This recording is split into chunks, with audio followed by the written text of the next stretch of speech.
Moi, je ne fais aucune différence entre l'écriture d'une lettre, d'un roman, d'une nouvelle. Je reste des mois sans écrire. S'il n'y a pas d'émotion, s'il n'y a pas un bouleversement profond, charnel, on n'écrit pas. Et la première page d'un roman, c'est pareil. Tu ne t'y attends pas, tu es percuté par un météore et tu commences à écrire. Au départ, les collégiens ne pensent pas être capables d'écrire quelque chose qui ressemble à un livre. Et on se rend compte vraiment qu'ils sont extrêmement fiers de ce qu'ils ont réussi à produire. La poste depuis laquelle j'ai envoyé ce manuscrit, c'était une poste dans Paris, au carreau du Temple. Quand tu donnes pas ta lettre à un monsieur et que c'est une lettre importante, tu as l'impression que tu sais pas si tu mets dans la boîte, ça fait... Mais si quelqu'un la touche entre deux, t'es sûr que ça va dans le bac.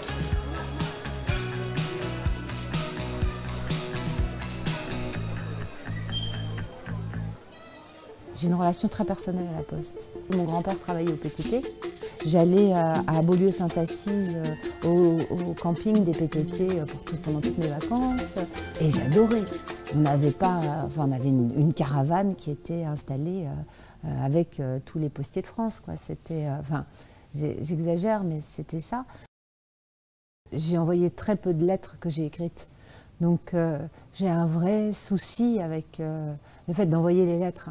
Le moment où tu glisses une lettre dans la boîte aux lettres, tu sens que c'est irréversible et que c'est trop tard, que tu ne pourras pas aller la récupérer. Mais j'adore recevoir des lettres. Il y a quelque chose de tellement réjouissant, comme quand tu es môme, tu vois, et que il y a du courrier pour toi. Et ben je reste cette petite fille qui a du courrier. Je crois que la Poste aujourd'hui c'est un vrai réseau, c'est peut-être le vrai réseau. D'abord parce qu'il y a une existence à la fois physique, puisque la Poste, on poste, on échange. Et puis il y a la question de la proximité. Et moi je pense que la correspondance, elle va au-delà de la lettre envoyée. J'étais l'autre jour au vœu du président de la Poste et c'était très intéressant. Il a insisté sur ce point. Voilà, les hommes qui relient les hommes aux hommes. La Poste, c'est l'échange pour moi. Voilà ce que c'est l'échange. Et ça va forcément continuer. D'ailleurs, on voit très bien que la Poste ne s'est jamais aussi bien portée qu'aujourd'hui, alors qu'au niveau des échanges de courrier des individus, les choses ont changé.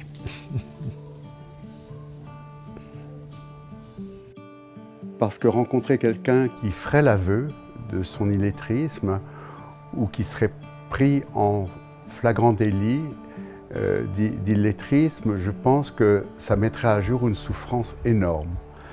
Et donc, c'est cette souffrance-là qui me servirait de moteur pour tout mettre en œuvre, soit personnellement, pour aider, soit par le biais d'associations et de renseignements que j'essaierai de fournir, parce que je sais que pour quelqu'un qui souffre d'illettrisme, c'est extrêmement difficile de faire la démarche, d'aller voir les gens, de trouver les associations, et parce que la honte aussi que